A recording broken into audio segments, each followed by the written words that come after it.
جہاد کرنا ہوگا جو مسلمانوں کو لڑانے کے لیے، مسلمانوں کو ضعیف کرنے کے لیے کیا جا رہا ہے۔ صلوات پر محمد و آل محمد۔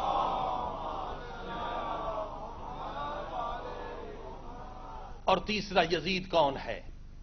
آج دو یزید، یہ ایک دہشت گرد اور جھوٹی پروپیگنڈا کرنے والا تاکہ مسلمان آپس میں لڑیں۔ عزیزان گرامی، تیسرا یزید یعنی اسلام کو نقصان پہنچانے والا یزید، مسلمانوں کو نقصان پہنچانے والا یزید، اسلام کو بدنام کرنے والا، یہ کریکٹر ہے، یہ کوئی شخص نہیں ہے۔ جس زمانے میں بھی کوئی اسلام کو نقصان پہنچا رہا ہے وہ اس زمانے کا یزید ہے، اور ہمیں امام حسین کی آواز پر لبیک کہہ کے ان کے خلاف اٹھنا ہے، ان کے خلاف کام کرنا ہے۔ اگر کوئی فرقہ پرستی کی لعنت کے ذریعے سے، قوم پرستی کی لعنت کے ذریعے سے، تعصب کی لعنت کے ذریعے سے مسلمانوں کو نقصان پہنچا رہا ہے تو یہ تیسرا یزید ہے۔ صلوات پڑھیں محمد و آل محمد۔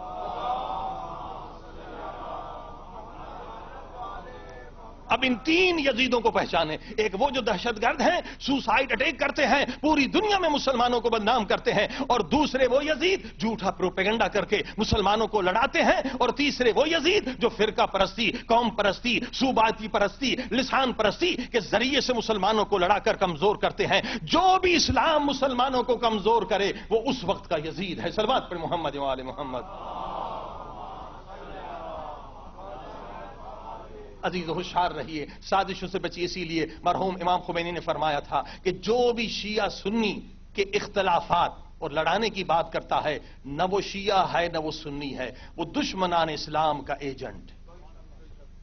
اور حق بات، بالکل حق، 100%۔ جو بھی شیعہ سنی کو لڑاتا ہے نہ وہ شیعہ ہے نہ وہ سنی ہے، چاہے مولوی کی شکل میں ہو، عام انسان کی شکل میں، وہ دشمنان اسلام کا ایجنٹ ہے۔ عزیزان گرامی، آپ کو پتا ہے قرآن نے کہا سب سے زیادہ مسلمانوں کو خطرہ کس سے ہے؟ منافق سے۔ اور منافق شیعوں کے اندر بھی ہیں، سنیوں کے اندر بھی ہیں۔ یہ نہ سمجھے کہ ہمارے اندر منافق نہیں، مولا علی نے خود بتلائے ہیں، اسلام نے خود بتلائے ہیں، قرآن میں سورہ منافقون موجود ہے۔ اگر منافق نہ ہوتے تو کبھی سورہ منافقون نازل نہ ہوتا۔ صلوات پر محمد و آل محمد۔ یہ منافق مسلمانوں کو لڑاتے ہیں۔ اب سنی حضرات میں کون سے منافقین ہیں؟ وہ خارجی ہیں۔ یہ خارجی وہ فرقہ ہے، مولا علی کہتے ہیں سب سے زیادہ خطرناک فرقہ، یہ دشمن علی ہے، یہ اہل بیت کو گالیاں دیتے ہیں، مولا علی کو گالیاں دیتے ہیں۔ سنی جتنے بھی بھائی ہمارے ہیں وہ سب عاشق علی ہیں، مولا علی پہ جان دینے کے لیے تیار ہیں، فدا ہونے کے لیے تیار ہیں۔ کوئی سنی مسلمان اہل بیت کا دشمن ہو ہی نہیں سکتا، کیونکہ ان کے ہاں بھی مودت ہے، وہ بھی اس آیت کو مانتے ہیں، قل لا اسألکم علیہ اجرا الا المودۃ فی القربى، کہ اہل بیت سے محبت کی جائے، اہل بیت سے عشق کیا جائے۔ مگر یہ کون ہے؟ خارجی۔ مگر مشکل یہ ہے کہ خارجی کبھی خود کو خارجی نہیں کہتا، وہ سنیوں کے لباس میں چھپ جاتا ہے۔ اور ایک منافق شیعوں کے اندر ہے، وہ ہے نصیری۔ مولا علی کہتے ہیں یہ بھی بہت خطرناک ہے، مولا نے اسے بہت خطرناک کہا ہے۔ وہ کیا؟ وہ علی کو اللہ کہتا ہے، اور کبھی نصیری خود کو نصیری نہیں کہتا، بلکہ وہ شیعوں کا لباس پہن کر شیعوں میں گھس جاتا ہے۔ اور یہ ہے منافق، ان کا کام ہے شیعہ سنیوں کو لڑانا، اور دشمن اسلام بھی ان کو استعمال کرتے ہیں۔ صلوات پر محمد و آل محمد۔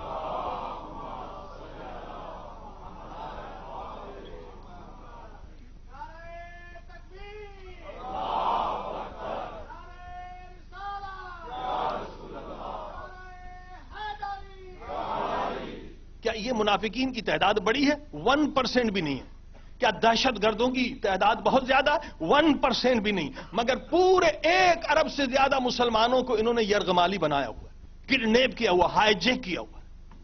کیسے ان سے ہم نجات حاصل کریں؟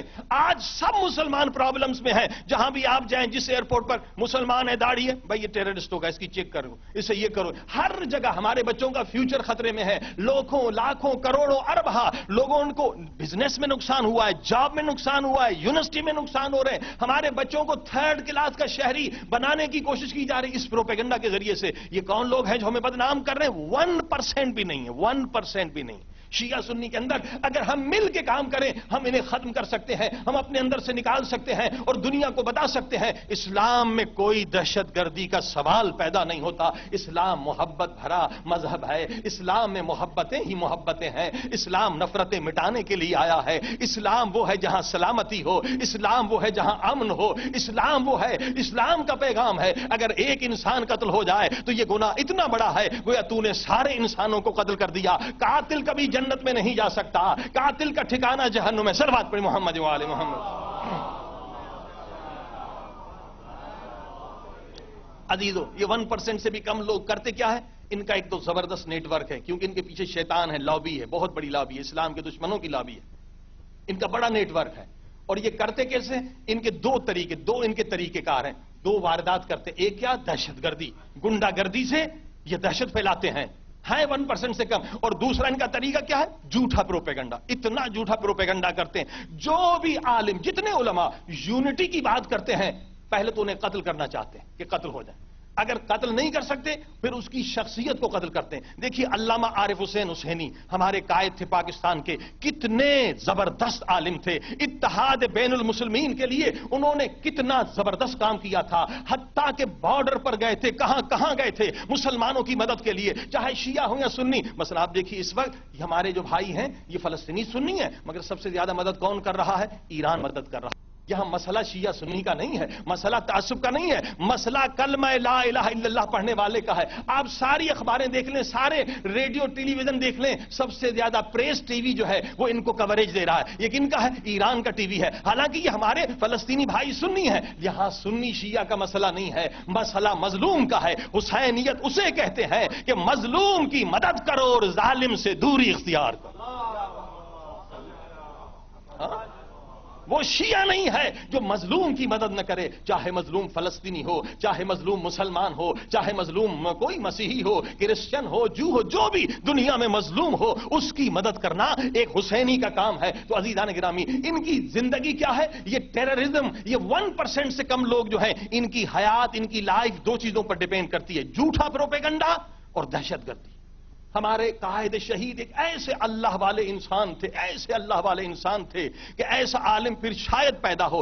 یہی گروپ جو ٹیررسٹ ہے ان کے خلاف پروپیگنڈا کیا، کیا کہا کہ یہ جو ہے عزاداری کے دشمن ہے۔ یہ چھوٹے چھوٹے جھوٹے پروپیگنڈا، یہ سنی ہو گئے، یہ سنیوں کے ساتھ اتحاد کر رہے ہیں، اتنے بڑے عالم، توجہ فرمائی آپ نے، یہ جھوٹے پروپیگنڈا پر باقی ہیں۔ علامہ شہید عارف حسین حسینی جیسا عالم جو پیدل نجف سے کربلا مولا حسین کے عشق میں ہر شب جمعہ جاتا تھا، اس کے لیے کہتے ہیں یہ عزاداری کا دشمن ہے۔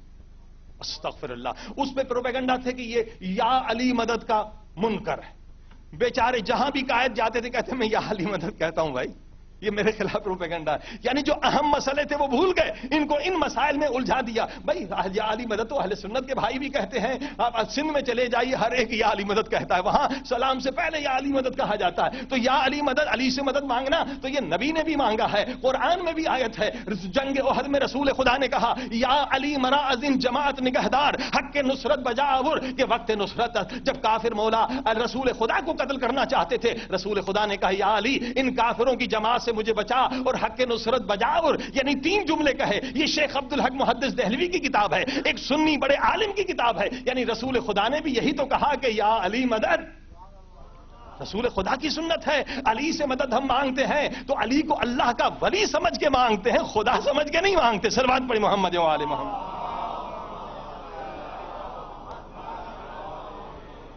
انہوں نے جناب پوری دنیا میں دورہ کیا، حتیٰ کہ لبنان کے حزب اللہ کے ہاں بھی یہ گئے تھے، وہاں بھی دورہ کیا، ہر جگہ دورہ کیا۔ اب دیکھا دشمنان اسلام نے کہ ہم نے اس کی شخصیت کو قتل کرنا چاہا، کامیاب نہ ہوئے، آخر انہیں قتل کر دیا۔ اب آپ نے دیکھا جو بھی یونٹی کی بات کرتا ہے وہ چاہتے پہلے اس کی پرسنالٹی کو خراب کریں پھر اسے قتل کر دیا جائے، کیونکہ ان کی موت ہے۔ اگر لوگوں کو شعور مل جائے تو آج مسلمان ایک ہو جائیں، اگر مسلمان ایک ہو جائیں تو یہ ذلت کے دن جو آج ہم دیکھ رہے ہیں کہ ہر جگہ مسلمان ذلیل ہو رہا ہے، ہر جگہ مسلمان مارا جا رہا ہے، پھر یہ ممکن نہیں ہے۔ لہذا یہ 1% سے کم لوگ جو ہیں یہ یہی طریقہ کار اختیار کر رہے ہیں۔ مثلا ہم نے چند تقریریں یونٹی پہ سال کی تو مجھے فون کال آ رہے ہیں ڈائریکٹ، مولانا ہم آپ کو قتل کر دیں گے اگر آپ نے یونٹی کی بات کی۔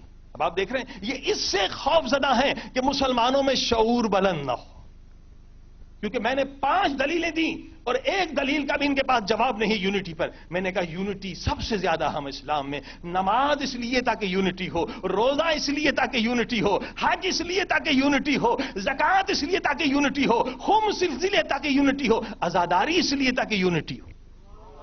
اگر آپ غور کریں اسلام کی ہر عبادت جو ہے وہ یونٹی کی خاطر ہے، اور میں نے دلیل دی۔ دیکھیے قرآن اٹھا کر دیکھیے، مسجد زرار کیا ہے؟ ایک مسجد ہے جسے منافقوں نے بنایا تھا ڈس یونٹی پیدا کرنے کے لیے۔ قرآن کی آیت اتری اس مسجد کو گرا دو، اس مسجد کو جلا